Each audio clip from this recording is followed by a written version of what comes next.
Hi, in this video I'd like to talk about magical agents. Most mages would use herbs, some would use metals, some would use talismans. Whatever the reason or purpose of the magic that they're performing, they usually use agents. Magical agents is just that. It's tools used to symbolize or represent certain things. I personally use crystals and gemstones and metals. I believe these agents are, well, to me, perfect. I'm not saying that herbs are not, but the thing about plants is that they're only effective when they're alive. Once you cut them, the only purpose they have left is their medicine or healing qualities.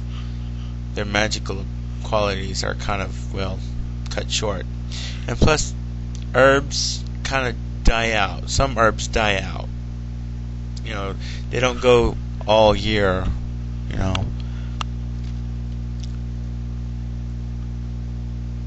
The same goes with crystals. I've experimented with certain crystals to find which one are more potent.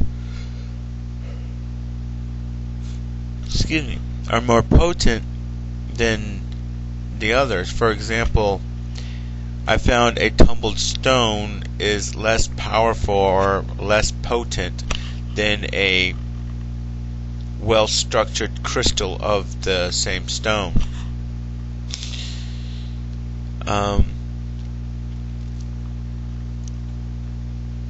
That being said, I also have to add that magic is a force in which unites the mind and heart together. If you give a certain item a purpose or have an intention, like making a talisman or whatnot, then you charge it by making the talisman. It's what's personal to you. What do things represent to you that you use to make these agents or to have these agents in your possessions? For example, let's take the stone rose quartz. Rose quartz are said to be the love stone, yet some may disagree, like I disagree with rose quartz being love stone.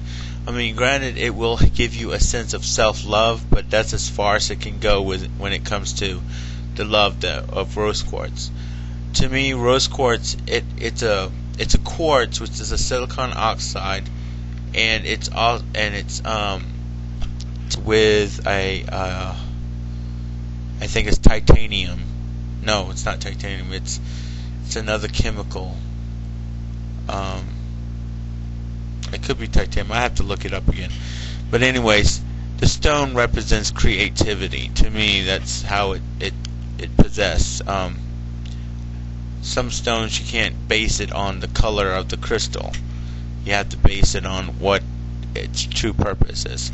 Sometimes you can even use pictures of your most admired people. Like, for example, if you admire Barack Obama, you could use a picture of him to represent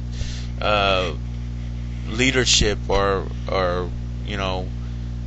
guidance or anything that would represent. People who have pictures of their loved ones reminds them of how much they love them. That's another example of using pictures as agents or talismans. People doesn't realize it, but we use magic every day of our lives. Even prayer is a form of magic. When you go decorate your Christmas tree, You may think you're following a tradition when in actuality the Christmas tree represents an evergreen, a tree that doesn't die. Even in winter it doesn't die. And because of that, people put their desires, pictures of their desires, on this evergreen tree. Well, here's the thing. If you cut the tree, you kill it. Therefore, the magic of that tree is gone. You just using the corpse of that tree to represent. But I'm not saying that that won't work. It's just like what I was talking about herbs. Once you cut it, the magic of that herb dies out. It's not like quartz crystals or, structured stones that have these everlasting powers. I mean, let's face it, crystals last a long time, unlike plants. I have a plant that I put over my so-called cell phone of the Mother Goddess. It's a statue of Gaia made by Zel Alvaron, and the plant is Dracicio. I've forgotten the Latin name, but its modern name is Lucky Bamboo. I keep that close by because it has a sense of passionate yet sleepy, and to me it feels like a bedtime story kind of plant. That's why I keep it near my my bed, top of my bed actually. That's the only living plant I have, and some of the plants that I used to have, like a jade plant, I get missed out a lot because those are very lucky when it comes to money, or not really money, but more of abundance. And I wish I had it. I wish it still lived, but it died out.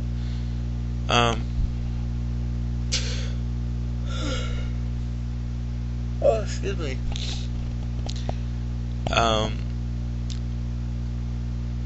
So that's how agents work, magical agents work. It's the purpose in which you give it, the intention that you give it, as well as the love and the wisdom that you take from it, and give to it. It's a give and take relationship.